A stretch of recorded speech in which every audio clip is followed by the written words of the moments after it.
রসুলের আনুগত্যের মাধ্যমে আল্লাহর আনুগত্য। আল্লাহ বলছে আমার আনুগত্য করতে চাও, আমার রসুলের আনুগত্য শুরু করো, নাহলে আমার আনুগত্য হবে না। এজন্য ইসলাম শিখতে হবে নবীর কাছ থেকে, আর ঈমান পোক্ত করতে হবে, মুসলমান হতে হবে। এরপরে আপনি তাকওয়া অর্জন করতে পারবেন, দুইটা ধাপ অতিক্রম করার পরে। তাহলে প্রথম আল্লাহ বলেন ঈমান পাকাপোক্ত করতে হবে। ঈমান পাকাপোক্ত করতে গেলে আমার আল্লাহ বললেন আন-নাবিয়্যু আওলা বিল মুমিনিন, ঈমানদার যারা আমার নবীকে জীবনের থেকে ভালোবাসে তারা। আর নবী বললেন হুব্বুর রাসূলি মিনাল ঈমান, আমার প্রতি ভালোবাসা আছে ঈমান। তাহলে ঈমান পাকাপোক্ত করতে গেলে নবীর প্রেম লাগবে না? লাগবে না? তাকওয়া কোথায় এখন? আগে ঈমান পোক্ত করেন। ঈমান পোক্ত করতে গেলে প্রথম লাগবে রাসূলের মহব্বত। রাসূলের মহব্বত যখন করবেন, মুখে দাঁড়িয়ে আসবে, চোখ হেফাজত হবে, কান হেফাজত হবে, তাকওয়া অটোমেটিক আসবে। আমি এখানে বসে হাজারবার যদি বলে আল্লাহ তুমি আমার কলবে তাকওয়া দাও, আল্লাহ তুমি আমার কলবে তাকওয়া দাও, জীবনও আসবে না যতক্ষণ পর্যন্ত আমার নবীর ইত্তেবা না করবো, আমার নবীকে না ভালোবাসবো।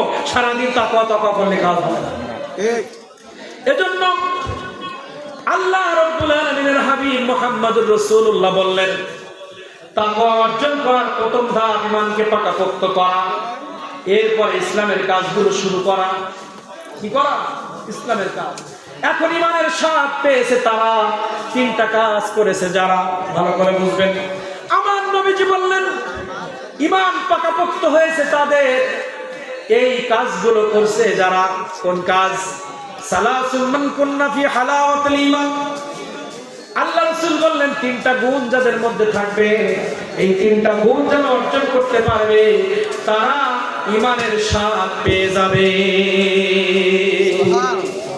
তাদের ঈমান পাকাপোক্ত হয়ে যাবে।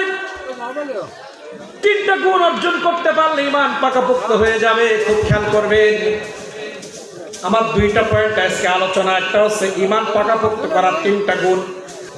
আল্লাহ এবং রসুলের প্রেম যখন তোমার কলবের মধ্যে আসবে, ঈমানের স্বাদ পেয়ে যাবা। আল্লাহ এবং রসুলের মহব্বত যখন অন্তরে আসবে, ঈমানের স্বাদ পেতে শুরু করবো তখন। দ্বিতীয় নম্বর, পৃথিবীর যত কাজ তুমি করবা আল্লাহকে খুশি করার জন্য আর রসুলের তরিকায়। ওই মহিলাদের একটা সবক দিতে চেয়েছিলাম, সবাইকে ওটা ভুলে গেছি, এই সুযোগে বলে নেই।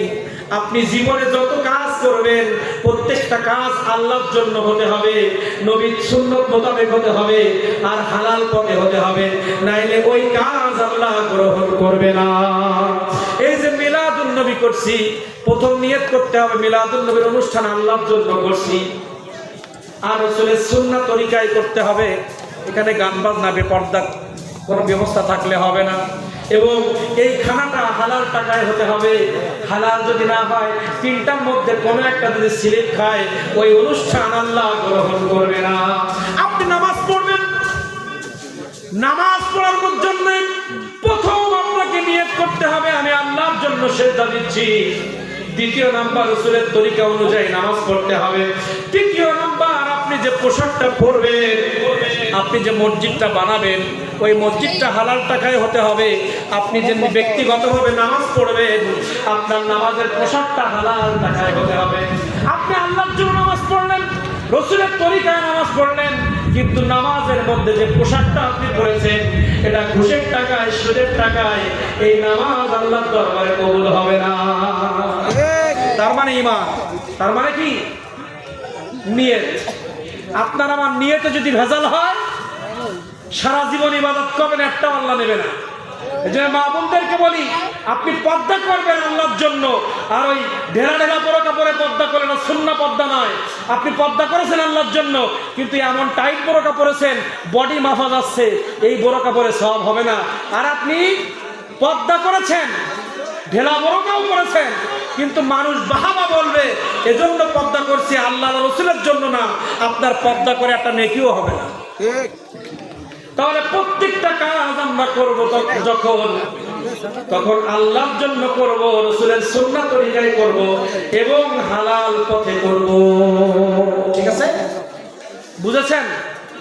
কারণ এই পয়েন্টটা আগে ছিল, বলে দিলাম, নাইলে পরে মনে করবে অনেক সময় হুজুর একটা পয়েন্ট বাদ দিয়ে দিচ্ছে, কিন্তু এই বর্ষায় আমাদের বক্তব্য এলোমেলো হতে পারে, কিন্তু এই বর্ষা আমাদের মহাব্বতকে কমাইতে পারে না। মুষলধারে বর্ষা হয়েছে, মাইক বন্ধ হয় নাই, যে কবে রেখেছিলাম তারা পালায় যায় নাই। আমি বিশ্বাস করি সময়ের মধ্যে যখন মা কুনতা তাকুনু হাযা হাক্কি রাজুল, এই নবীকে তোমরা চিনো কিনা, ইনশাআল্লাহ আমরা বলতে পারবো আমরা সেই মিলাদুন নবী পালন করলে যার জন্য করেছি তিনি তো সেই নবী। যে নবীর প্রেমে বর্ষা আমাদের দবাইতে পারে নাই, আল্লাহর কাছে আল্লাহুম্মা হাওয়া আলাইনা বলছি বলতে দেবে। দেখেছেন কেরামতি না, কিন্তু এটা আমরা দোয়া করেছি, সাধারণ বর্ষা হয়েছে না, কারণ নবীজি দোয়া করেছে, বৃষ্টি বন্ধের দোয়া করেছেন আমার নবীজি, দোয়া বৃষ্টি বন্ধ হয়ে গেছে। সেই নবীর প্রেমের মাহফিল, সেই নবীর জবানের কথা আমরা বললাম, বৃষ্টি বন্ধ হবে না মানে কি বলে?